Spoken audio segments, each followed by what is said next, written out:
Welcome back. Now, tonight we're going to bring you one of our most popular connectors of the day. She is a woman who has already made her mark on history, a history she's candidly playing a part in penning herself. Let's get you connected with a lady known simply as Condi. She's a woman who's achieved many firsts, most notably as the first African-American female to become Secretary of State. But for Condoleezza Rice, ambition isn't just a character trait, it's a way of life. The professor turned politician was born in Birmingham, Alabama, where she grew up fighting the stereotypes and limitations that came with being a black woman in the South. When America's founding fathers said, "we the people," they didn't mean me. My ancestors were treated as property, just 3/5 of a man. At the age of just 19, she graduated from college and went on to become a professor at Stanford University. After serving in the administrations of Ronald Reagan and the first President Bush, Rice signed on to help the George W. Bush campaign as a foreign policy advisor in 2000. Following his election, Rice became Bush's national security advisor and, during his second term, his Secretary of State. Known to have the president's ear, Rice's close relationship with Bush gave her a voice in major policy decisions, including the controversial choice to go to war in Iraq. She also played a key diplomatic role in relations with both Iran and North Korea. Very clear to everyone, the United States has a condition for the beginning of negotiations with Iran, and that condition remains the verifiable suspension of Iran's enrichment and reprocessing activities. This month, she's released her first volume of memoirs, a reflection on her life up until she got into politics. She talked to me about these years and the most difficult things to write about. Well, the hardest part to write was really about my mother's struggles with cancer and ultimately her death.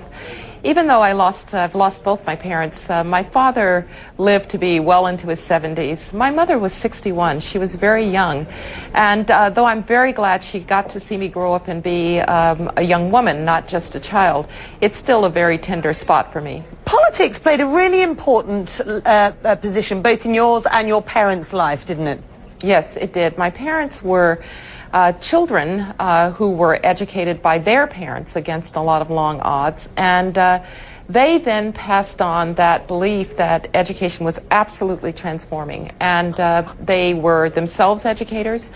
They have a whole group of students, people that they taught, who still to this day say that my parents are responsible for who they became, and it includes doctors and lawyers and the first black woman governor of the International Monetary Fund and the man who's currently the president of the University of Maryland, Baltimore. So, yes, education meant everything to us.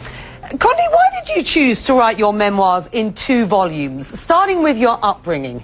I felt that I could not adequately tell the story of my parents and my upbringing if I tried somehow to attach it to what is going to be a story of a pretty complicated and sometimes chaotic last 8 years. And so many times, Becky, people ask me, how did you become who you are? And I would say, you know, you had to know John and Angelina Rice in order to answer that question. And so I wanted to answer that question by introducing people to John and Angelina Rice. Fantastic. There's some viewer questions for you about getting more involved in politics. Michael asks if you would ever run for the presidency. Oh, I don't see myself in those roles. I didn't even run for student government when I was in high school. I think I'm just not, I don't have that fire in the belly to run for office. I do a lot of public service. I'm very concerned about the state of K-12 education in the United States. I'm active in that reform movement. So there are ways to do public service, but I had the chance to be Secretary of State. It's the best job in government. That's enough. All right. Let's get back to the books. The first, of course, is about your upbringing. The second volume will be about your political life. Can we expect frank and candid reflections on your time with the Bush administration, both successes and mistakes? Well, I feel an obligation to be candid. We are human beings, and we did some things well and some things not so well. And I have no trepidation about talking about it in that way. I'm trying to write a book that will be as historically accurate as an observer can possibly make it. And so in that regard, I think I have to try to be candid. Which mistakes would you be referring to? Well, I'm not very far into the book yet, Becky, but I do believe I would take Saddam Hussein out of power again. But of course, in the rebuilding of Iraq, there are things that I would do differently. I think we put too much emphasis on Baghdad, not enough emphasis on the provinces. Perhaps we didn't fully understand how the degree to which the society would start to come apart as a result of having been held in tyranny for all of those years.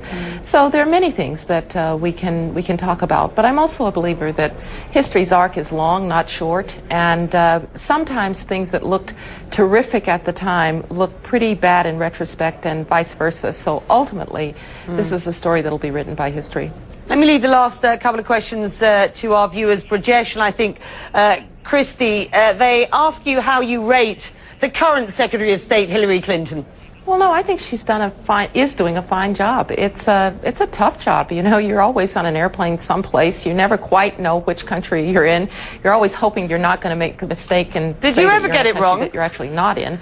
And so I did on one occasion, but I hope nobody noticed. So I'll write about it in the book, Becky. But it is really a job that requires two things. It requires stamina, which Hillary has plenty of, and it requires that you understand the strengths of America and try to help structure a more prosperous and a freer world using the great powers of America. And I think she understands that, and I think she's doing a great job.